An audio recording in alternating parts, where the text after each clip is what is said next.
live on the air. I'm Richard Sales. This is wild.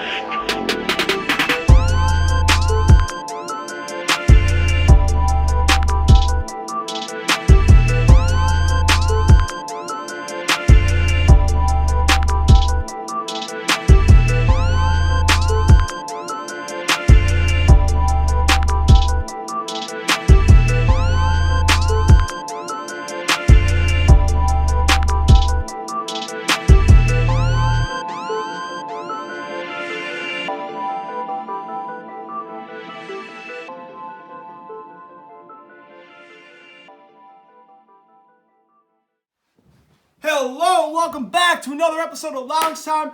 I'm your host, Rich Sale, and today is the moment you've all been waiting for. The playoff show where we go over every round, wild card, divisional, championship Sunday, and my Super Bowl 57 pick. After we already know the bracket now that it is set. Now, a quick note going forward, since we're going to have probably some recaps regarding the playoff games. Even if teams lose in the playoffs, we're still going to talk about them because they're playoff games and we did the same thing. That's going to still apply. So it's not like the regular season where like a team is eliminated, we don't talk about them. It's not that rule anymore. If you lost the playoff game, we'll still talk about you. Just an FYI. But let's get started with the playoff brackets picks. All right, so no recap or Rich. We're going straight into the playoff bracket today. The picks will be going along the way. So that's how we're going to do today's show. A little different than what we've done in previous weeks, but let's get it started. So we're going to start in order. We're going to go from Saturday to Monday night in that order. And then divisional, we're just going to wing it based on how I think they're going to schedule the games. So all right, so we're starting with 4:30 on Saturday. Seahawks and the Niners. Now, a lot of divisional round teams are meeting in the first round. What I mean by division teams. Niners and Seahawks are in the same division. Bills, Miami, same division. Ravens, Bengals, same division. Okay? And then we have games where it's mostly rematches from early in the year. Okay? Some recent, some early. So what we'll do is that we'll go a brief recap of the meetings, and then we'll get into kind of the advantages, disadvantages teams have. We'll dive right into it. So let's start with Niners Seahawks, right? Now, they met in week 2, and they met in week 15. Now, for some context, okay? Week 2, we're going to start talking about Seattle first. Seattle really couldn't run the ball well. 14 carries for 36 yards. 2.6 a carry. That was not good that game, week 2. Lockett had 9 catches for 107 yards, and then he had 7 catches for 68 yards in week 15. Metcalf, 4 catches, 35 yards. He had 7 for 55 in week 15. Geno, he hasn't been spectacular. Let's put it this way. He's been probably average. Week 2, he was 24-30 for 197 yards and INT. 31 for 44, 238 yards and a touchdown week 15. So just barely over 200 yards. A touchdown and a pick in both of those meetings. Like, combined. He's probably due for not a great game. Now, they had 5 yards per carry in week 15. They ran it 14 times, 70 yards. Offensive line, 5 sacks allowed in the 2 meetings combined. 2 in week 2, 3 in week 15. Woof. That's not a good sign. Now, the Seattle defense, this is where I think the mismatch is going to start. We're going to start with what they allowed in week 2 and then week 15. We'll get into in just a second. Week 2, they had 1 sack, 27 points allowed. They had the blocked field goal for a touchdown. 6 of 15 on third down. Week 15, they gave up 34 carries for 170 yards and a touchdown. That's 5 yards per carry allowed. I've been saying basically the second half of the season, Seattle's run D is very suspect, and I think they're in for a long night Saturday afternoon. 4.2 yards per carry allowed. the first meeting, they let 45 carries, 189, and 2 touchdowns. 7.4 yards per pass. That's not good. So like I said, they have a young defense. They gave up 21 in week 15, 1 sack, 6 of 13 on third down they allowed, and 7.8 yards per pass. So Seattle has a very below average defense, okay? Which brings me to the team statistics of Seattle. All right, so let's kind of boil this down here. The good is they're 9th in scoring at 24 points a game.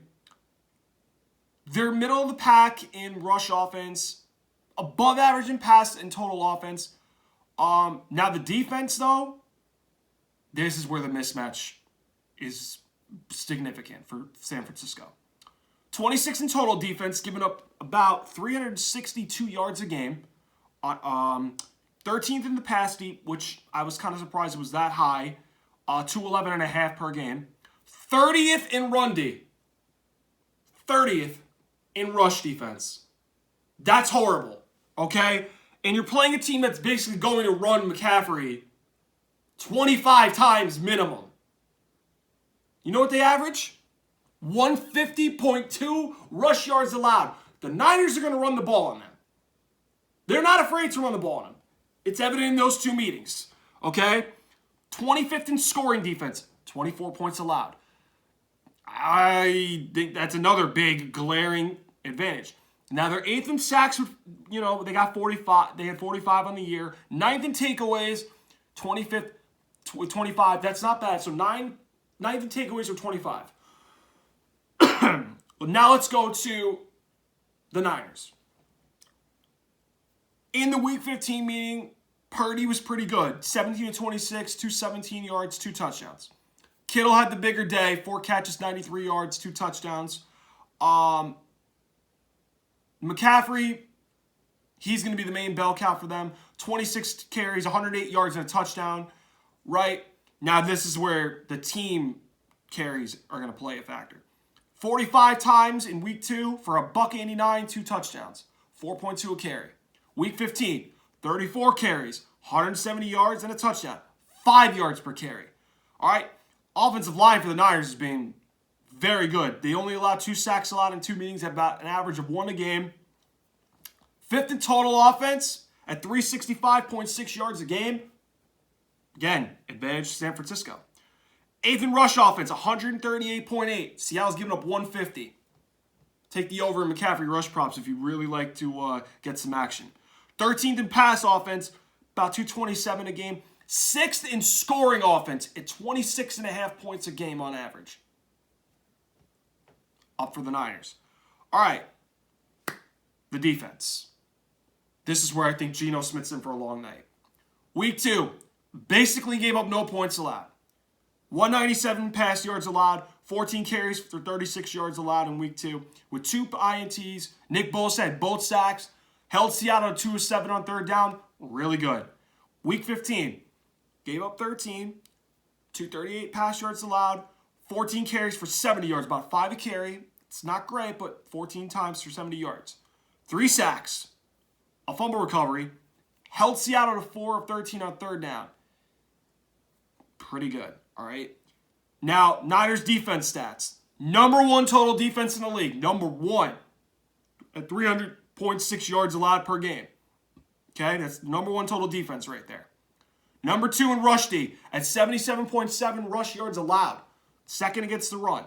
Number 1 scoring defense at 16.3 points per game allowed. Really good. All right. 3rd in takeaways with 30. All right.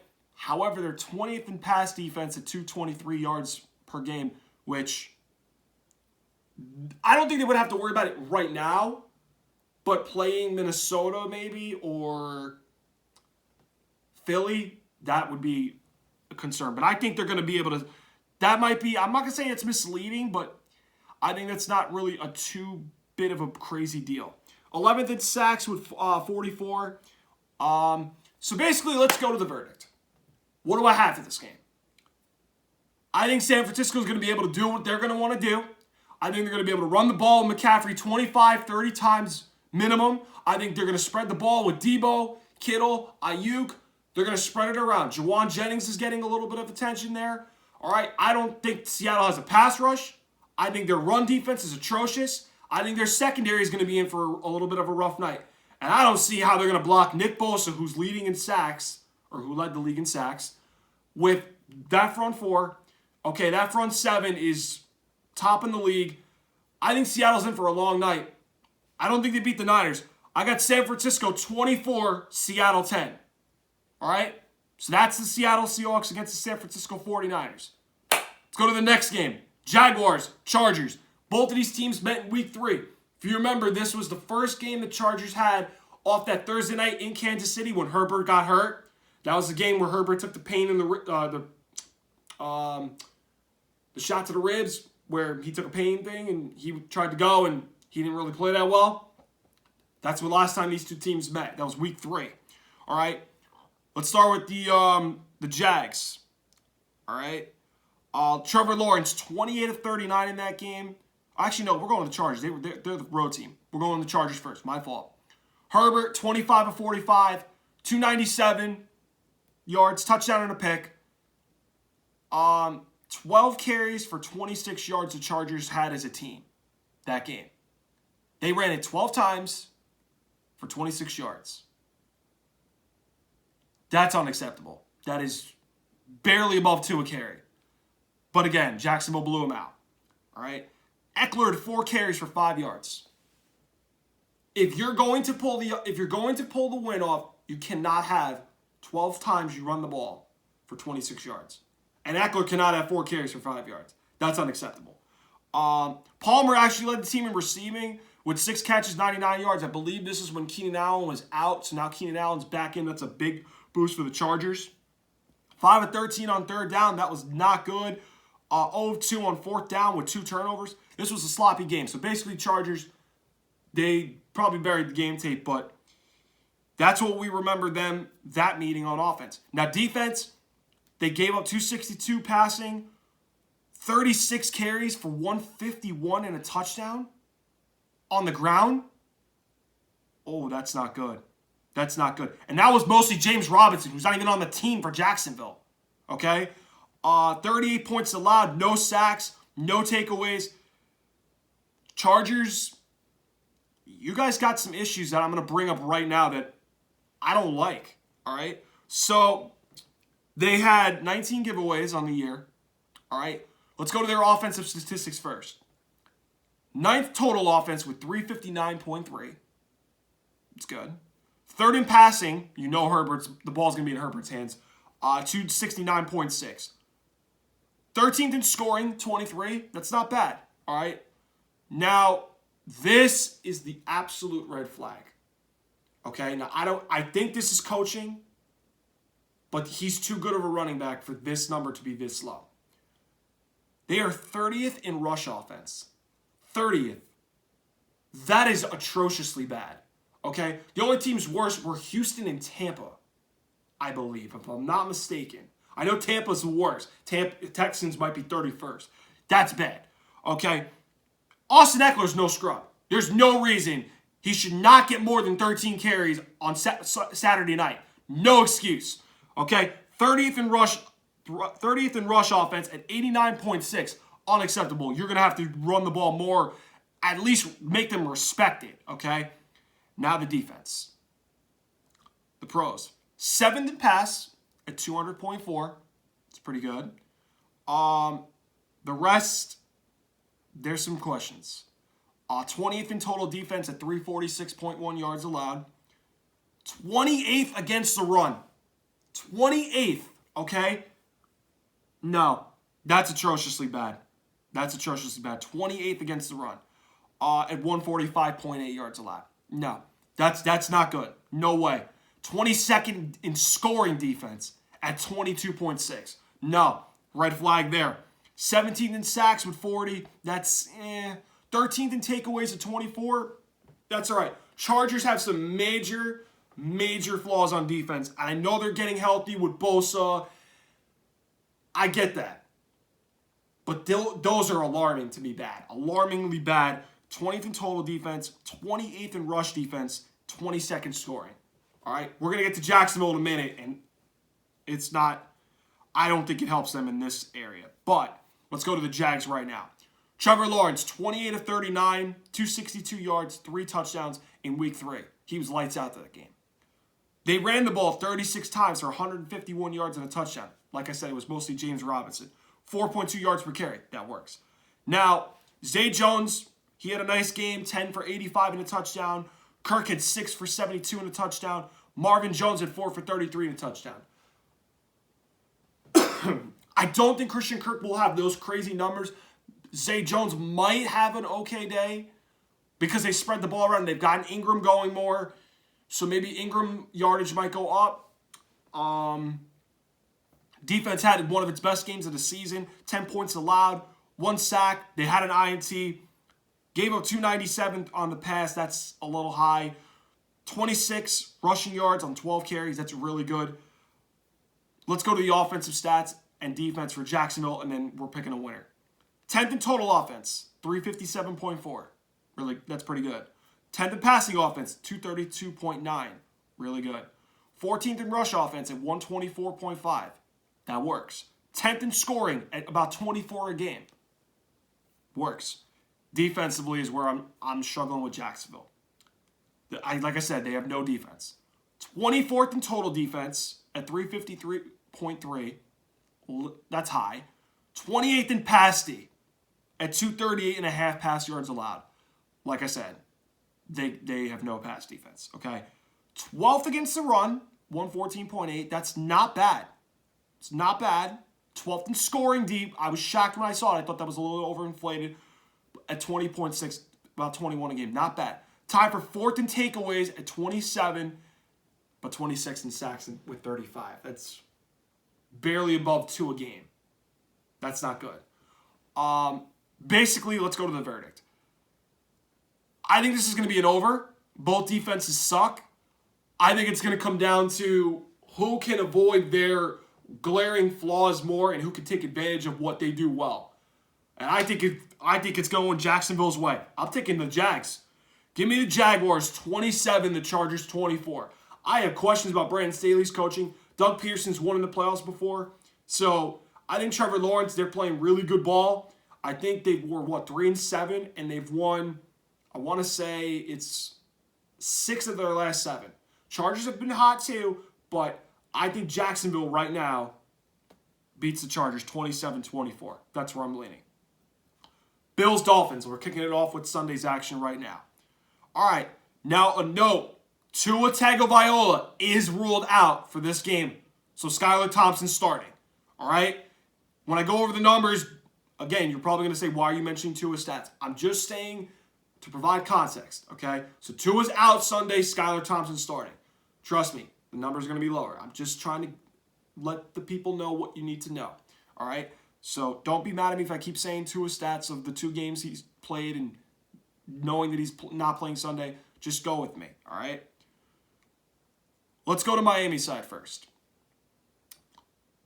Tua had an all right game in the first meeting. He was accurate. He had a touchdown pass, didn't turn it over. They ran the ball all right. They did punch it in twice with 2 touchdowns. Waddle had 4 catches for 102 yards. Tyreek Hill had 2 for 33. 2 catches for only 33 yards. And Miami's offensive line allowed 2 sacks. The first meeting in Miami. Now, I think it's going to be more like the second. Well, it's going to be more, I think, of the second meeting, which I'm going to go into right now, where Tua actually had a really good game. Okay? Didn't turn it over again. They ran the ball much better than they did the first time these 2 teams met. 25 times for 188 yards and a touchdown. 7.5 a carry. That's really good. Waddle had another big game. 3 catches, 114 yards, and a touchdown. Tyreek Hill, 9 for 69 and a touchdown.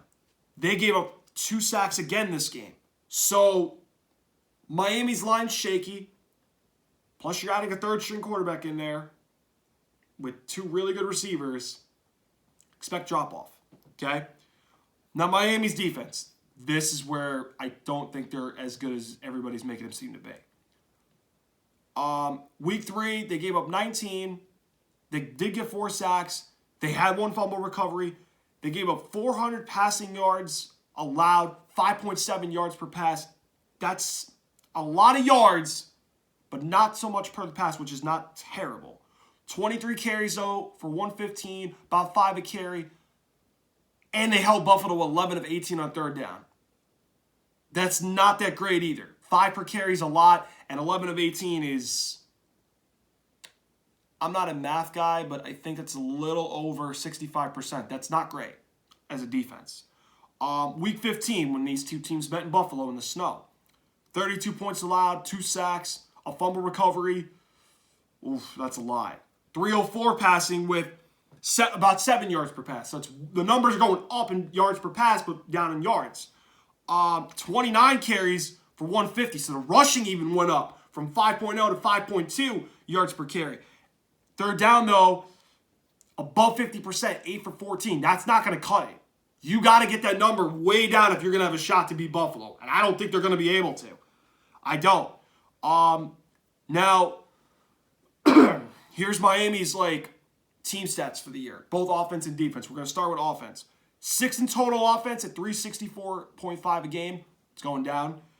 4th in passing, 265.4, going down. 25th in rushing at 106.6.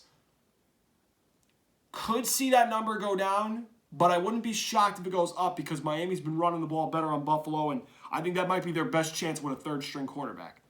11th in scoring at 23.4. That's not bad, but I don't think you're going to get 23 on Buffalo with Skylar Thompson. So that number's going down. Okay? Let's go to the defense.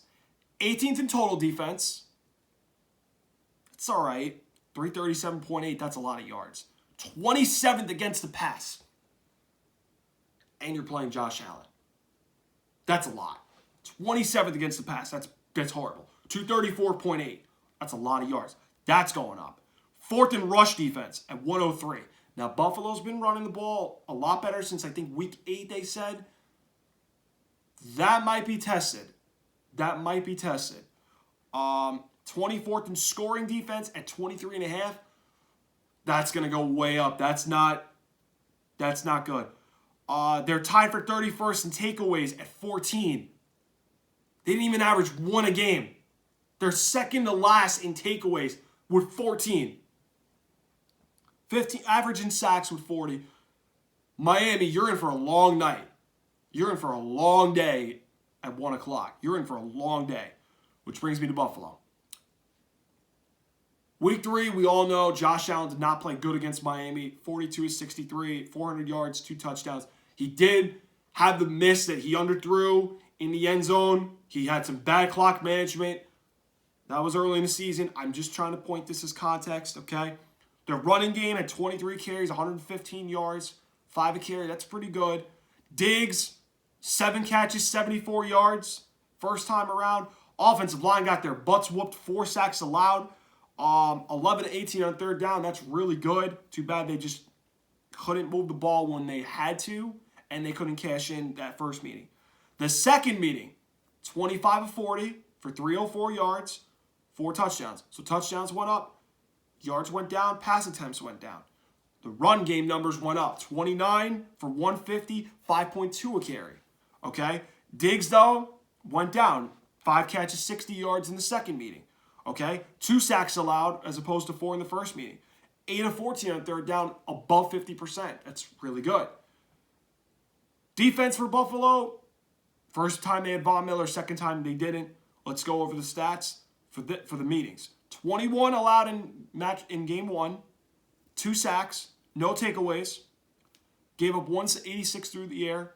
41 on the ground, 17 times. They did get 2 rushing touchdowns. The run did good. They just couldn't stop in the end zone. 3 of 8 on third down. That's okay. 7.8 yards per pass. That's going down because that was 2 in week 3. Week 15, gave up 29. A lot. 2 sacks. Still no takeaways in the second meeting. Number 1 up through the air, 234. Rushing went up. They gave up 25 for 188 and a touchdown. 7.5 yards per carry. That's a lot. 5 for 14 on third down. That's all right. I mean, I think it's just a little over 33%. That's not that great. 6.8 yards per pass. Okay, now let's go to Buffalo's stats for the year. Second in total offense at 397.6. That's going to be right around there, I think. Seventh in passing at 258.1. That's going to be up, or right around there. Seventh in rushing, 139.5. Might be a little lower. I don't think they're going to get 140 on Miami, but I think they're going to get right around maybe 100 to 120, maybe lucky. I could be wrong. Second in scoring at 28.4 a game. So their offense, they're going to score. Even with, we all know Miami's defense sucks on the road. So they're going on the road. Buffalo, I think, is going to have a field day on offense. Let's go to the defense. Sixth in total defense at 319.1. Okay, that's not that bad, but it's a lot for a passing era. 15th in passing, that's average, to about 215. Fifth in rush defense at 105 about a game. I don't think Miami's going to run the ball that successfully again. Second in scoring defense, about 18 a game. I think that number's going down. Fourth in takeaways with 27. 14th in sacks at 40. Basically, let's go to the final verdict. The pick. Buffalo's smoking Miami. They're going to smoke Miami out the door. Skylar Thompson's going to get in for a long night. I think that Bills front four. Miami's not a cold weather team. Give me Buffalo 35, Miami 12. All right? Bills 35, Miami 12. Giants and the Vikings. This is a tough game to pick because I feel like I don't know what I'm going to get out of either team. And it's weird to say because the Giants, to me, can't beat the really good teams yet. But they've shown progress in a good way. Now, for you Giant bandwagons, don't get this twisted. I said in the beginning of the year, I liked your Dayball and Wink Martindale hires. Don't get it twisted. You've had a nice overachieving year, okay? So don't get it twisted. But wait till I crunch the numbers right now because that's what we're doing, okay? Let's talk about the week 15 meeting. I think week 16, actually. Jones was 30 of 42 for 334, touchdown and a pick.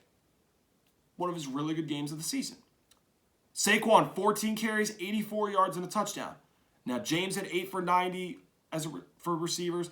Hodgins had 8 for 89 plus a touchdown. Slayton 4 for 79. Offensive line, though, 3 sacks allowed. 3 sacks. That's no typo. That actually happened. Okay? 3 of 11 on third down. That's a no-no. That's not good. Okay? Defense gave up 27. About 300 in passing. 83 on the ground.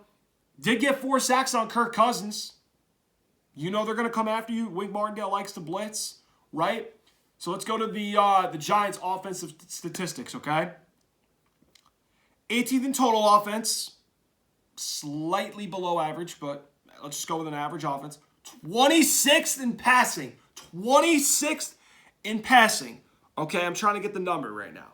33.9. So they're giving up. Hold on. I don't. No, I'm sorry. No, I was going to say that's way too high. I was like, there's no way that's 26. 148.2 on the ground. I think 185.7. That's where I'm getting it twisted. So I apologize. So let me repeat that. 26 in passing offense with 185.7. That's not that good. It's like average. 4th in rushing offense. That's not a typo. 148.2. I wanted to make sure I had the notes right in front of me. A lot of cramming notes in. But 4th in rushing. It goes through Saquon. That's your best hope to win. I know Jones had a really good game the first time. But I still feel like there's a reason Dayball hasn't put the game in his hands yet. Especially a big stage game. Okay? 185.7 is all right. But it's not like the big boys. So 26th in passing, concern. 4th in rushing, that's what they might be doing more. Okay? Average scoring offense at about 21.5. Again, that's all right. Now your defense. You guys are in for the biggest rough night. 25th in total defense at 358.2 a game, yards-wise. For average pass defense, 14 with 214. 27th against the run at 144.2. So they got a very below average run defense. Not so great total defense. Good against the pass. 18th scoring defense at about 22 a game. That's not that good for this week. Okay? 13th in sacks with 41. Second in giveaways at 16. That's actually about one a game. So they've been taking care of the ball really well. 25th in takeaways though, 19. The only way they're going to come after you is by blitzing all the time. That's what Wink Martindale's going to do. That they had 4 sacks the first meeting against Cousins. They're going to stick with that. They give up a lot of yards. They give up a lot of rush yards too. They can't take away the ball well, okay? They're all right scoring defense, okay? I've got questions about that defense. Who's guarding Jefferson? Because your secondary is very thin. And I think he's having a bounce-back game. This is a big game for him, I think.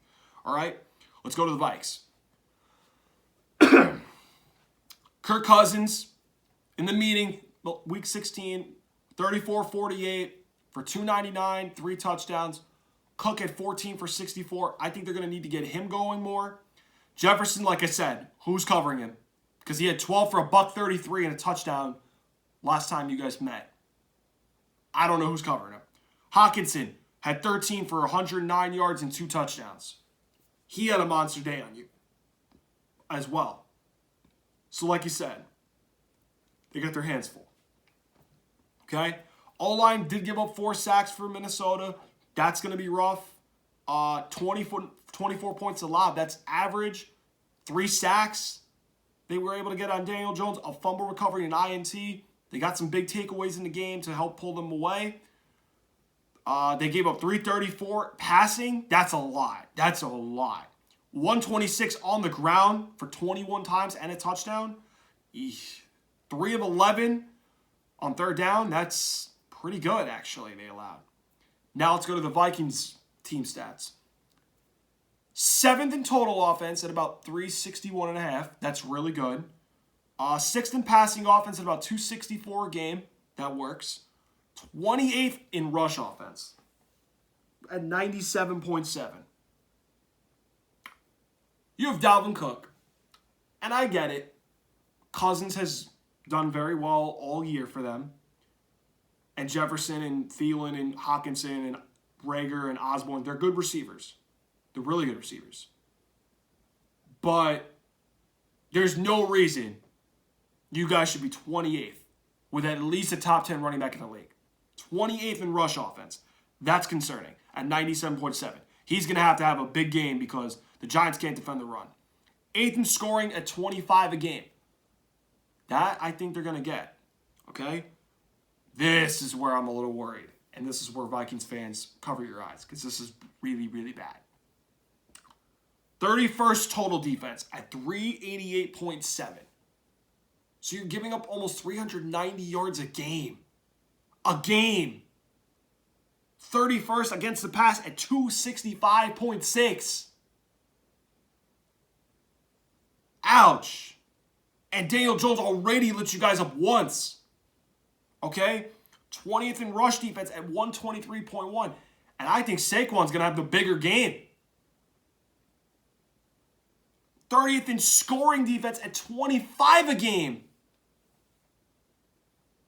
22nd in sacks with 38. 8th in takeaways with 25. The only chance the Vikings have to beat the Giants, I think, is by taking the ball away 1. I don't know if they're going to get any pressure on Jones. Okay, they did get 3 sacks at first meeting, but they're going to need to continue to get after him like they did a couple weeks ago. I think offensively they're going to score, no problem. I think they should maybe get Dalvin Cook going a little bit more, okay? And I think that their defense they're going to be in for a long night, because if those receivers already had a good game on them, I can only imagine this game coming off a loss in which they've learned a lot. Scares me. Scares me. Now, what does this boil down to in the end? Kirk Cousins has one big playoff win in his career. That was against Drew Brees 4 years ago. Sorry, Saints fans. I'm sorry, but it's just the only win he's got. So Kirk Cousins has at least a playoff win on his resume. Unlike Daniel Jones, who doesn't. But let me say this. This would not shock me if the Giants win. However, I'm not taking them to win. I'm not. I'm going to take the Vikings in a close one. I got the Vikings 28, Giants 27. I just don't think the Giants are ready for the big boys yet. All right? I think Minnesota just does enough to win this game, squeak out a win, and I think they go meet San Francisco in the divisional round. All right? Let's go to Cincinnati against Baltimore. All right? Another divisional matchup between two AFC North rivals. Now, Lamar Jackson, they said, faces an uphill battle to play Sunday night. I'm going to not expect him to play, and I think that most people are probably not expecting him to play either. So, week 5, I'm going to say his stats, and then obviously Anthony Brown's not playing, so we're going to have to take these stats with some context, okay? Let's get to really what we should get into. They ran the ball 28 times for 155 yards in the first meeting, 5.5 yards per carry. Andrews had 8 for 89 and a touchdown. Duvernay had 5 for 54, and then everybody else shit the bed. Defense played really well for them in Baltimore. 17 points allowed first meeting, 3 sacks, and INT gave up only 217 through the air, 21 carries, 101 yards, and a touchdown allowed, 4.8 yards per carry. That was a lot. 40% on third down. Their defense did just enough to pull off the win early in the year in week 5. That was a different Bengals team than the one they just versed last week. Okay? Now let's go back to last week's stats. They ran it for 27 times, 110 yards for a touchdown, so 4.1 a carry. Offensive line got whooped. 4 sacks allowed.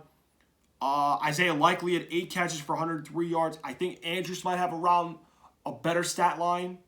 Probably a little lower. I think Andrews is going to have the better stat line because starters were out last week for them. Defense gave up 27, a fumble recovery, 2 sacks, 215 through the air, which is surprising. 55 rush yards on 20 carries plus a touchdown. Their run D improved from the first time. 515 on third down. That's all right. It's like 33%, but it's not that great. Okay? Now let's go to the Baltimore's offensive stats. Ready?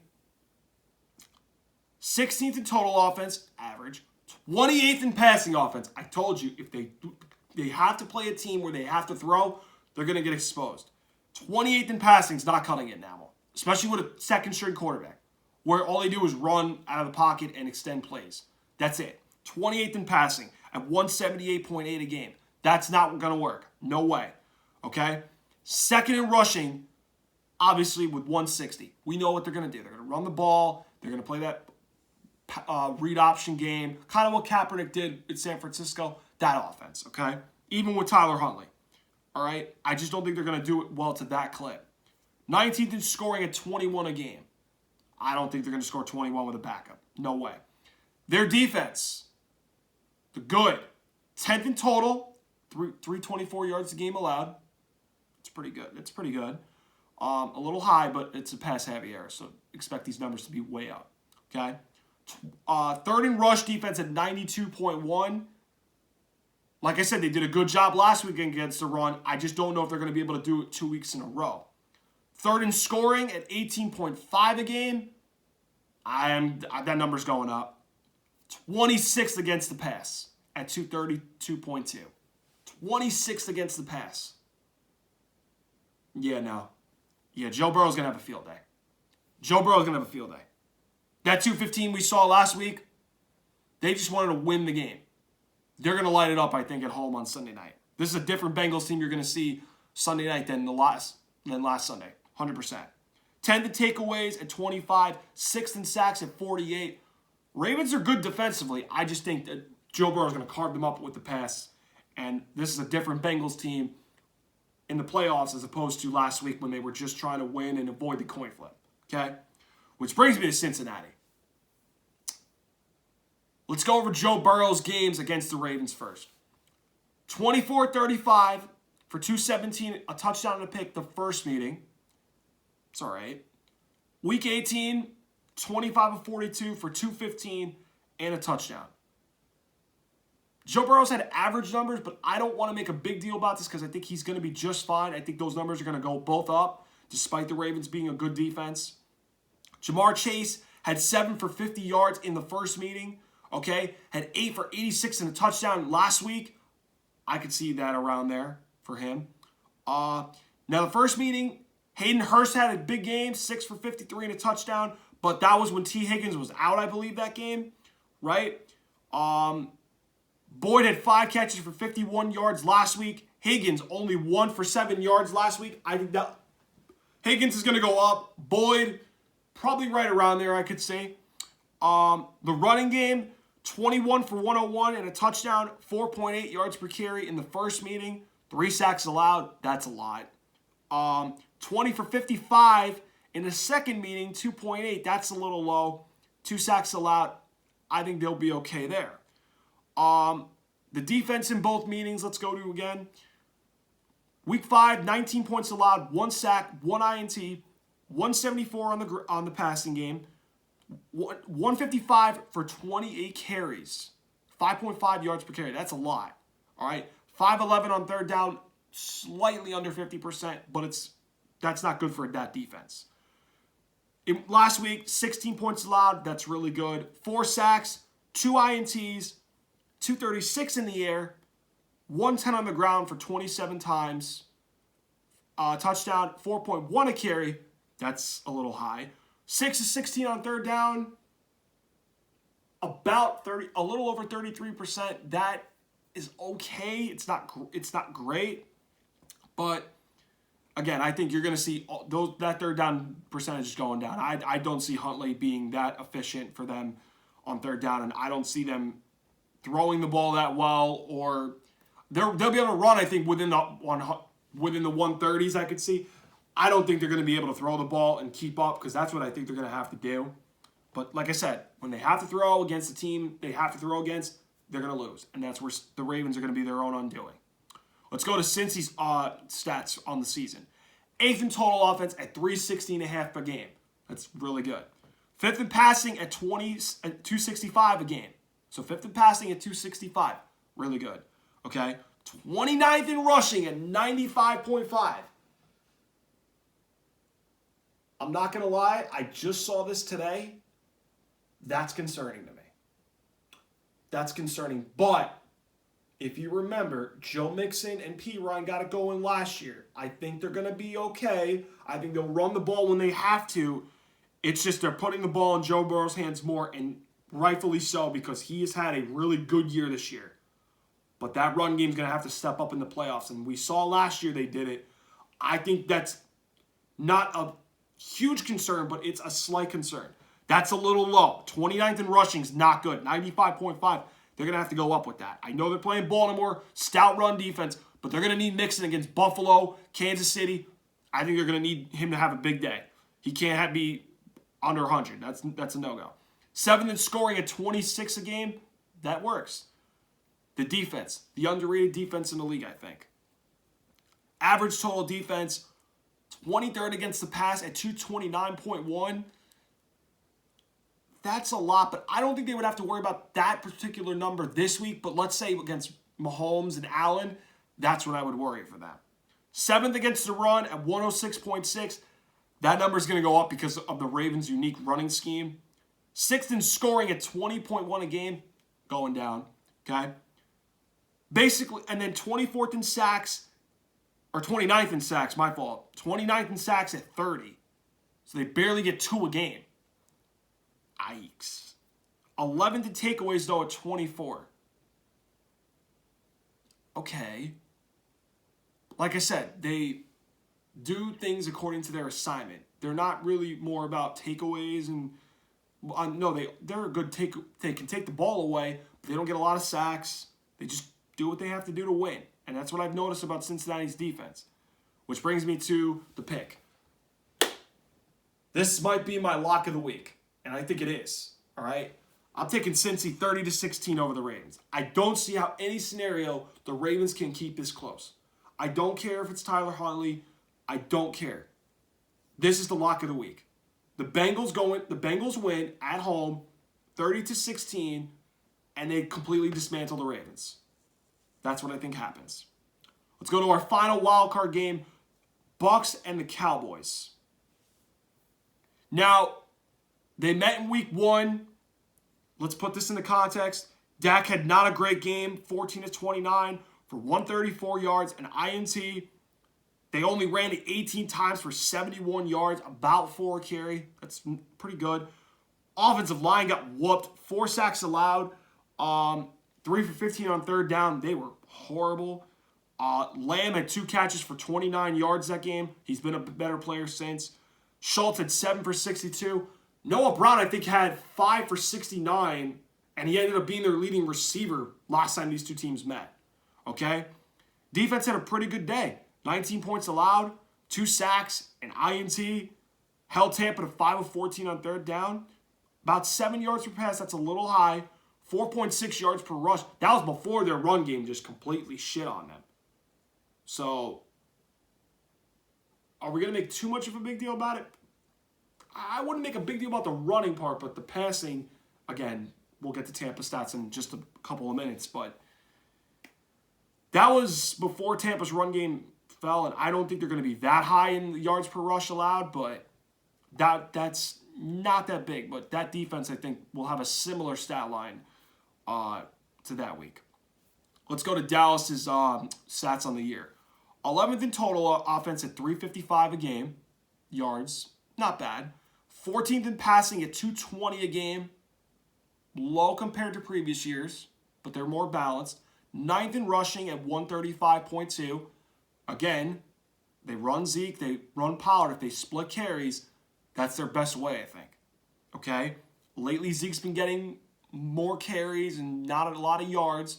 Pollard, I think, will get more. I think this game, they're going to need Tony Pollard this game to help with Zeke with the carries. But 135.2, good for 9th rushing in the offense. That's going to work. 4th in scoring at about 28. This might go down. Okay? Number 1 in defense when it comes to taking the ball away. 33 they ended up with on the year. Okay?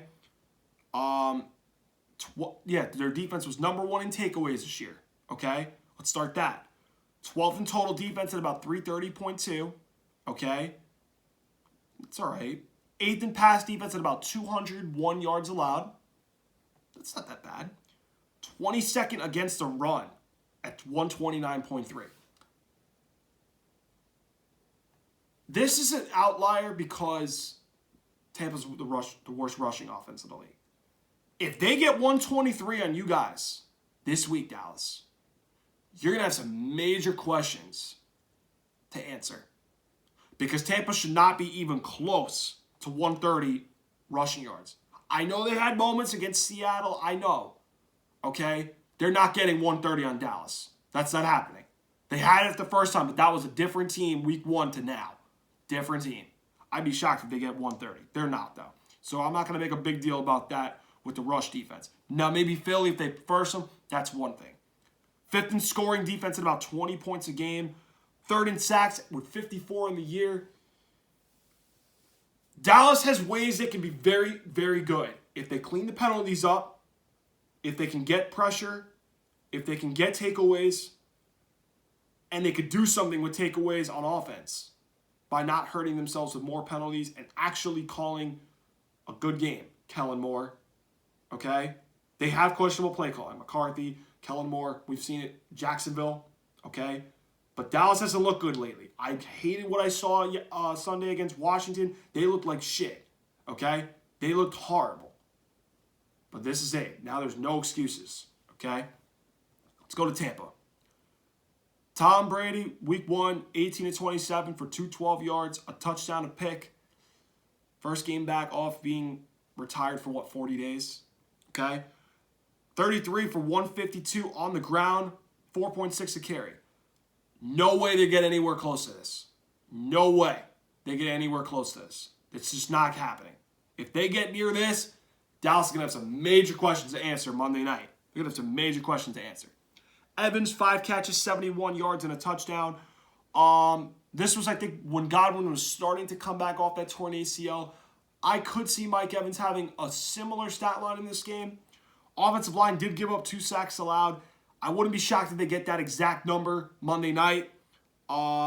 Defense, though, I don't think they're going to be this good again. 3 points allowed, 173 through the air, 71 on the ground on 18 carries, about 4 a carry. That's a lot. I don't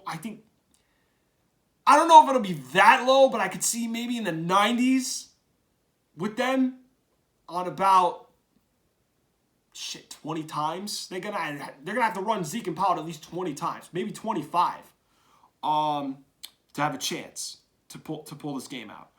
So I think that's gonna go up in both carries and yards.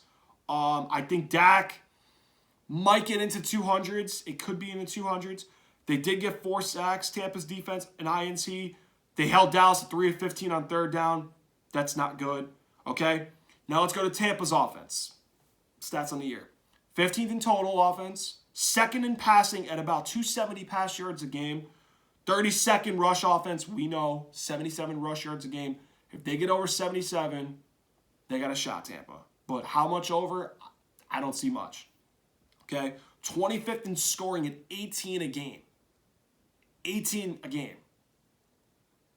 They were right around there Sunday. They went over it, I think, Christmas when they played the Cardinals, and against the Panthers they went over because they hit 30. So I'm trying to remember the week before. I think they got, no, it was 23 because they versed Cincy. Okay, so they've been up, but I don't know. Dallas has been a better defense, I think, than Arizona, Atlanta, and Carolina, and even Cincy. I think Dallas is better defensively. Now let's go to Tampa's defense. 9th in total defense at 324.3. 9th in pass defense at 204 a game.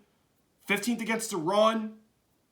13th in scoring at about 21 a game. 9th in sacks with 45. 24th in takeaways with only 20. So barely above 1 a game. The way I see this game going down is this. Can Dallas convert the key plays? Can they stay in a game where they don't get penalized a lot? That's a lot to ask. Can they not make dumb coaching blunders in a game of this magnitude? We saw last year what the Niners was. It all unraveled terribly. And I've said numerous times, if they play a penalty-free game, if they don't shoot themselves in the foot with dumb play calling and turnovers, and they actually stick to a very good game plan, they have a shot to win. But after what I'm seeing against Washington, I don't know if I feel like that's going to happen. I don't. Now, I got 2 cousins of mine that are Cowboy fans watching. We're trying to get them on here, okay? They're not going to like what I'm about to say. Neither is my uncle who's watching as well. He's a Cowboy fan. They're not going to like what I'm about to say right now. They're not. I'm going with the upset. I'm going Tampa. Because I'm seeing an offense that the points are going up last 4 games since the Niners debacle.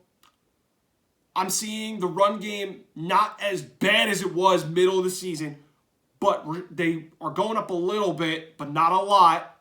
Not a lot. If they get to 90, 95, it's not bad. That's where I think they're trying to aim for. Godwin, I think, is going to have a big day. Evans, I think, will have a similar stat line to week 1. That offensive line, I think, is at least going to give up maybe a sack or 2. That defense is going to come down to for me with Tampa. And Todd Bowles made Dak look really bad week 1. And they're looking at this game going, Washington made him look horrible, and we can get pressure with 4, and we can get takeaways. Tampa made Dak look shitty week 1. Are they going to make him look that bad Again, I don't think they're going to make them look that bad, but they're going to make them look all right. Remember, Dak has only one playoff win. That was against Russell Wilson. Okay?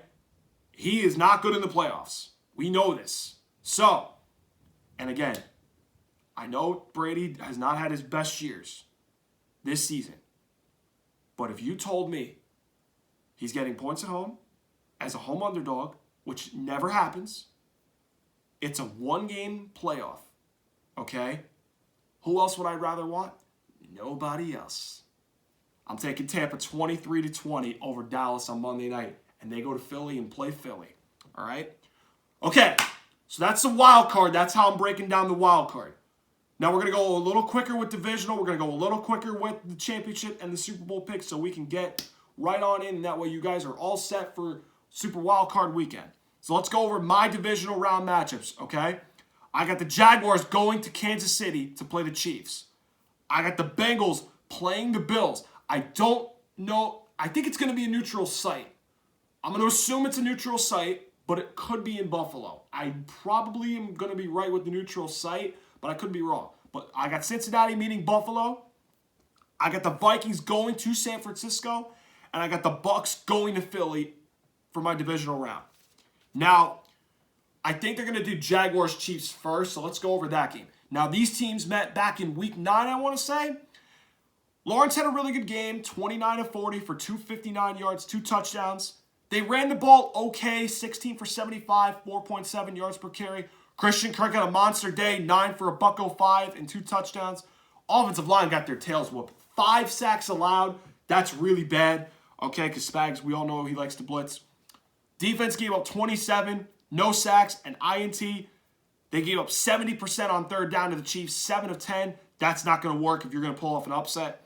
5.7 yards per rush, almost 10 yards per pass in that game. That's not going to work if you're going to try to pull an upset. That's not going to work, okay? It's not. Which brings me to the Jags. Now, the thing they're going to have going for them is they got a top 10 passing and total offense. Average against the run, I think that might go up numbers-wise. I think they're going to need to run ETN to stay in the game. They're 10th in scoring, okay? But their defense is going to be in for a brutal game again. I don't trust them to get any stops. I know they're 12th in scoring. They're 12th against the run, but KC doesn't run. They throw it, okay? They run a little, all right? They don't really get a lot of sacks. They do get a lot of takeaways, I know, but I don't think that Jacksonville is going to stand a chance against the Chiefs. They're not, which brings me to Kansas City. 26-35 Mahomes was for 331, 4 touchdowns and a pick. Pacheco ran the ball for 16 times, 82 yards. They did it as a team, 27 for 155 yards, about 5.7 yards per carry. Kelsey had 6 for 81 and a touchdown. A lot of other guys had touchdowns too, but he's the main guy Mahomes is going to go to. Defense gave up 17 points allowed, 5 sacks, okay? 4 of 14 on third down, that's all right. 16 carries for 75 yards. That's mediocre, okay? So 259 passing. I just wanted to try to get that little note in there. All right, now let's go to the Chiefs.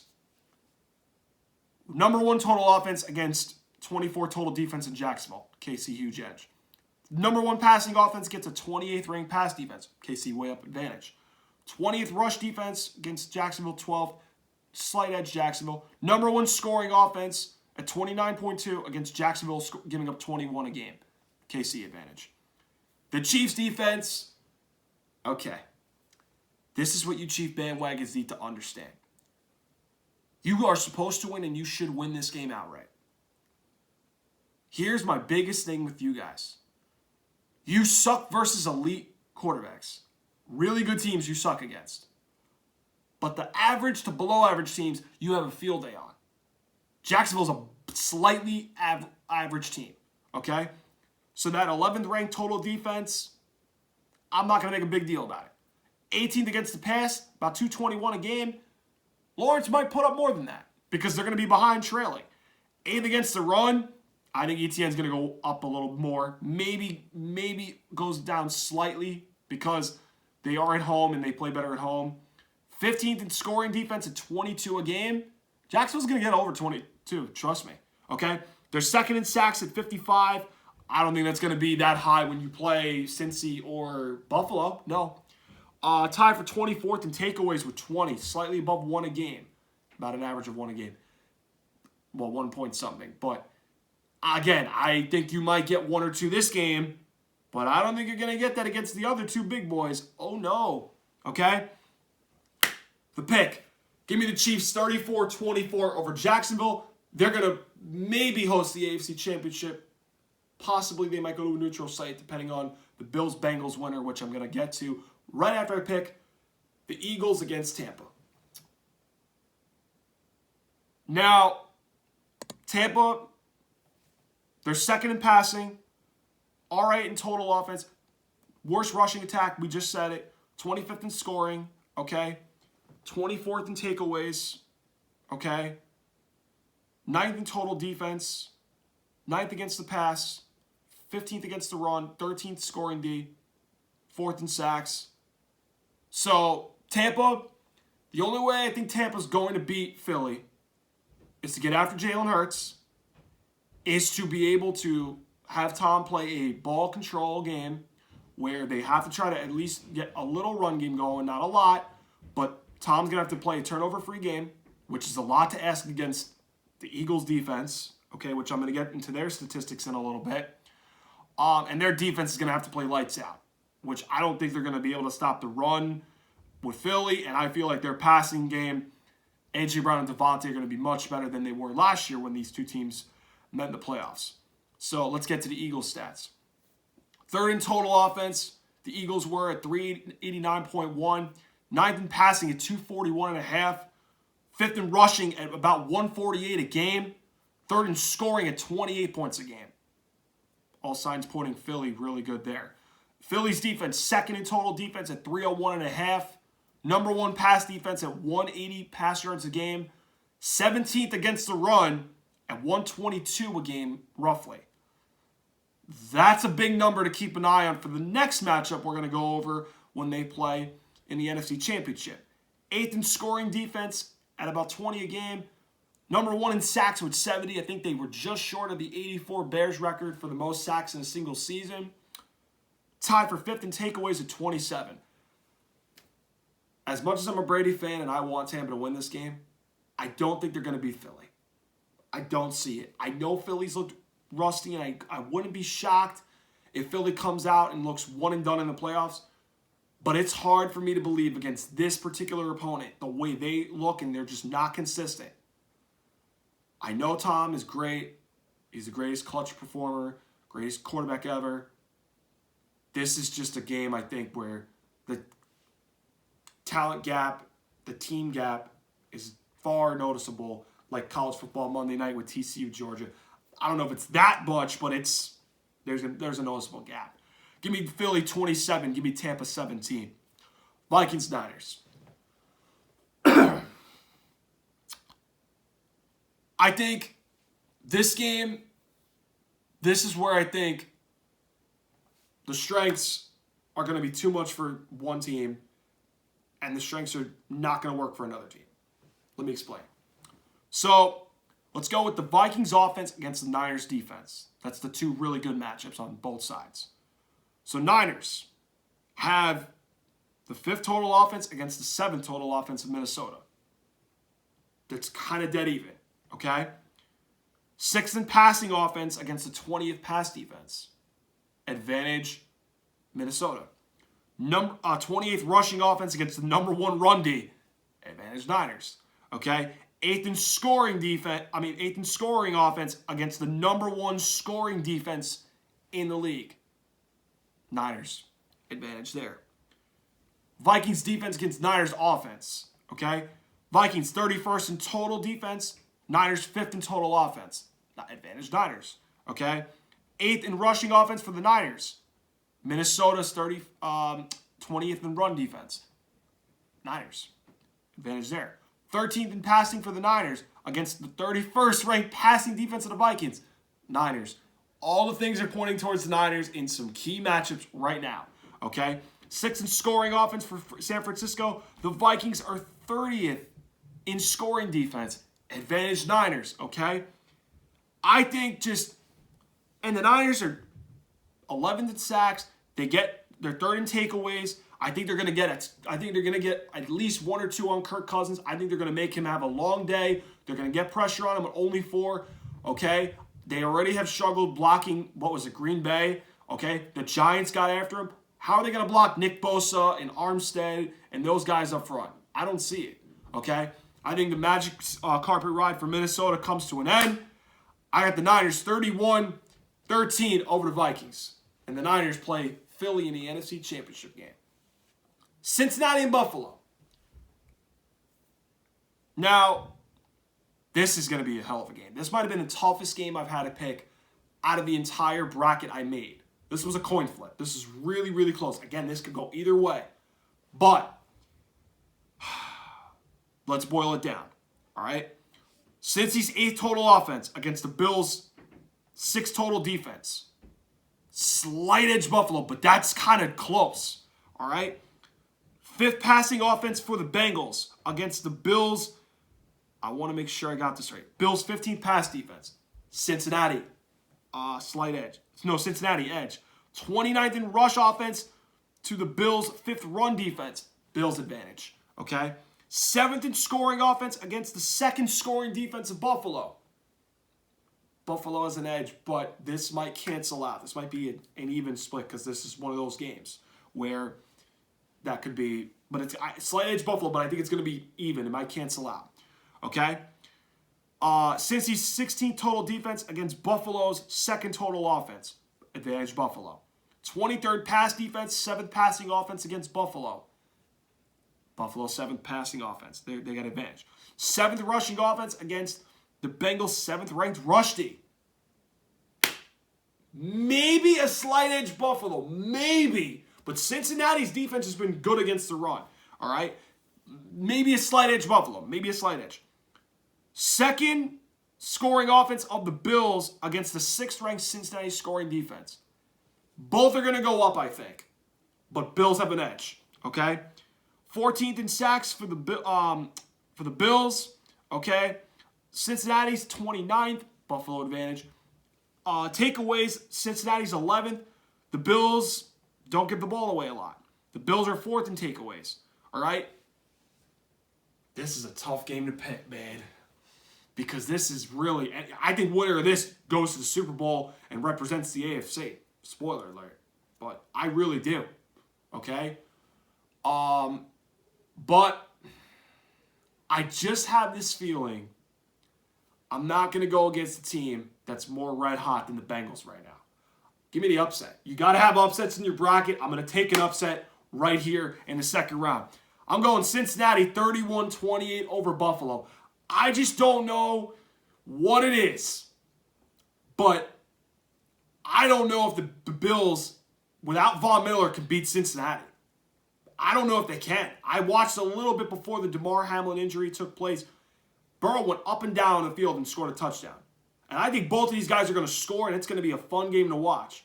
But I think in the end, Cincinnati's going to go in there, either on a neutral site or in Buffalo. I'm going to say most likely a neutral site. And I think they're going to beat Buffalo and go to Kansas City for the AFC Championship. So, we got Niners-Eagles in the NFC Championship game. We got the Bengals and Chiefs in the AFC Championship game. That's my final 4, okay? So, let's go to the NFC Championship. So, we know that the Niners defense is number 1 total, okay? We know the Eagles are going to be the 3rd ranked. Eagles are 3rd total offense. So that's strength against strength. All right? Meeting right there. 9th passing offense for the Eagles.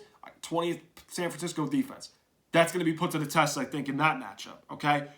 5th in rushing for the Eagles. Number 1 against the run, San Francisco. Again, two like, what is the saying? Shit. Immovable objects or 2 colliding forces, meaning head on. That's what that's going to be. You get the point. You know what I'm trying to say, okay?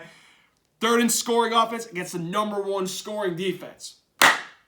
Cancels out that, okay? So you see how close these are, except for one thing. Eagles pass offense against the Niners pass defense. That might be the one concern I have for the Niners, but Philly, that's a strength for Philly. Now, the Niners offense against Philly's defense. Let's walk this through. Philly's second-ranked total defense. San Francisco is ranked 5th in total offense. Cancels that out. It's 2 strength against strength there. 8th in rush offense against the 17th ranked rush defense. Advantage San Francisco. They can do what they want to do. Philly struggled against the run this year. The Colts, Washington, Dallas, the Saints had even an all right game on them running the ball. Okay. Now, San Francisco against the pass. 13th passing offense against Philly's number 1 pass D. Advantage Eagles. Scoring D, 8th for Philadelphia. San Francisco, 6th in scoring. Really, really close there. So that cancels out. Okay. To me, though, I look at San Francisco being 3rd in takeaways. I think they're going to have to get at least 1 or 2 big ones against Jalen Hurts, who doesn't look right. I think they're going to be able to do that.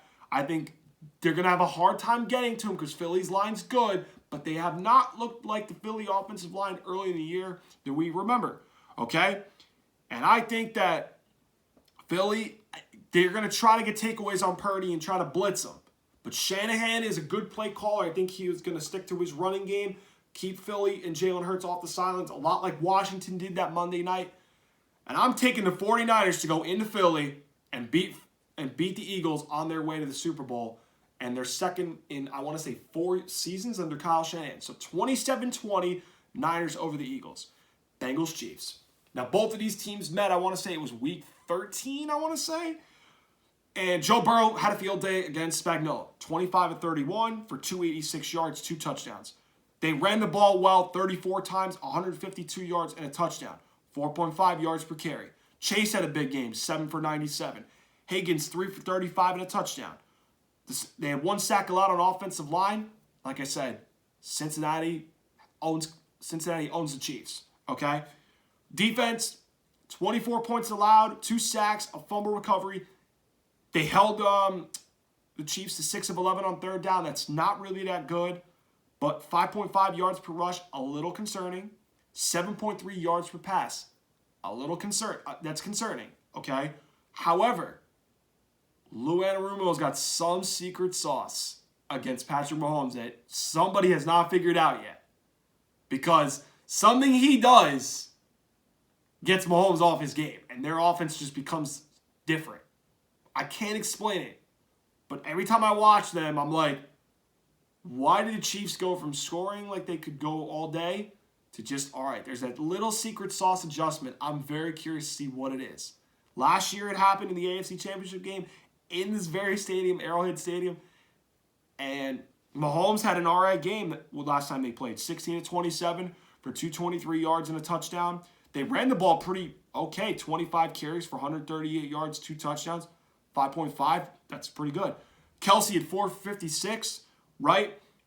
2 sacks allowed for the Chiefs. Oh, and Cincinnati's not that good in sacks. That's going to be interesting to see if they can get to Mahomes this time. Defense, 27 points allowed. Like I said, I'm going to get to this in a minute. Not good. 1 sack, 0 takeaways. 7 of 11, they held the Bengals on 3rd down. That's not good. That's going to play right into what I'm about to say. 4.5 yards per rush, 8.7 yards per pass allowed to the Bengals. Now, that was without Joe Mixon, and you still got lit up, which brings me to what I'm about to say. Chief bandwagons, it's going to end brutal for you because your defense is not that great. It sucks versus really good quarterbacks, really good teams. It's going to come full circle against your guy again, and they're going to fall apart in the AFC Championship again to the Cincinnati Bengals because Joe Burrow owns them, and the Bengals are not afraid of the Chiefs. They're not afraid. They won an Arrowhead last year. They're going to do it again. Give me the Bengals, 34-31 over the Chiefs to go to back-to-back Super Bowls. All right, so we got Super Bowl 57, Niners-Bengals. And these are the 2 hottest teams in the league right now. So I got a 2 seed against a 3 seed. All right, so I didn't pick 1 seeds. I didn't pick favorites. I took a 2 seed and a 3 seed. Well, you could argue the Niners are a favorite, but bottom line is It's not 2 1 seeds, okay? So we're going with the Niners and the Bengals. I know I picked Niners Bills mid-season, but after I saw how good the Bengals have looked and how shaky the Bills look lately, I kind of veered away from Bills to Cincinnati. So whatever, but I just call it like I see it. Now this is what it's going to boil down to me. This matchup. Cincinnati, I don't know if they will block a front as tough as the Niners are up front. Bosa, Armstead, Kinlaw, Warner with Greenlaw and Alshire in the linebackers. Okay? D'Amico Ryans has done a hell of a job with that Niners defense. Joe Burrow struggled last year with a very potent front four with the Rams. Okay? I think their receivers can definitely win on the outside, Cincinnati. But I don't know if they can hold up front against the Niners front seven for 4 quarters. Because against that Rams line last year, they got whooped and it got to them. Okay? I think a rookie quarterback, like I said early in the year, all Brock Purdy has to do is play the Trent Dilfer role. He's got the number 1 defense there, a great running game with McCaffrey. I think the Niners have not burst. The Niners have a unique running game that the Bengals don't see often. And I think Christian McCaffrey's in for a big day this game. I think they're going to spread it with Debo, Ayuk, Kittle, Jawan Jennings. Okay? I think they're going to have a spreading the ball type game. And the Niners line is really good. But all Brock Purdy has to do is not mess it up. And I think the oldest saying goes, and this is before my time, it's going to happen, I think, this time. It comes full circle. A running game and defense always travels for January, February football. And I think the Niners are going to go beat Cincinnati in the Super Bowl and be your Super Bowl 57 champions. Give me the Niners 23-17 over the Bengals. Now, Super Bowl MVP, if you want me to pick, I was tossed between McCaffrey and Nick Bosa because I feel like Nick Bosa is going to have like an Aaron Donald type game. But the odds of that are so low. So I'm going to take Christian McCaffrey as my Super Bowl MVP. If you guys really want a long shot, I'm going to take McCaffrey for my Super Bowl MVP. All right, guys, so that is my playoff bracket and my playoff analysis show. Hope you guys enjoyed the new spin we did. We tried to do something a little different compared to the normal weeks, but it's the playoffs. You know we have to do something different. So hope you guys really enjoyed the breakdown. I'm sorry I threw a lot of stats, and I'm sorry for those people that heads are spinning, but I wanted to give you guys the biggest info you needed to know so that way when you guys watch these games, you can see if I actually know shit or if I don't know shit. That's up to you, though. But I figured you guys need to... I'm giving you everything you need to know. Advantages, weaknesses. It's what every sport has. It's who cashes in on strengths, who exposes the other's weaknesses, and who pulls it out. Okay? Guys, make sure you hit that notification bell, hit that subscribe button, so that way you guys can get all the latest updates you need for lounge time during the football season. We've got a couple guests coming up for the playoff time. We're going to be talking some basketball with one of my friends. He's going to probably come later in the season. I'm going to try to get him before All-Star break. And guys, make sure you guys stay up to date with Guarantee It's. We're going to have a new episode Friday, so that way you guys can follow us and see how you guys like our bets against some of the other ones out there. But guys, thank you so much for tuning to Lounge Time. Hope you guys enjoyed the video. And I will see you guys next week on the next episode of Lounge Time. Have a good night, everyone.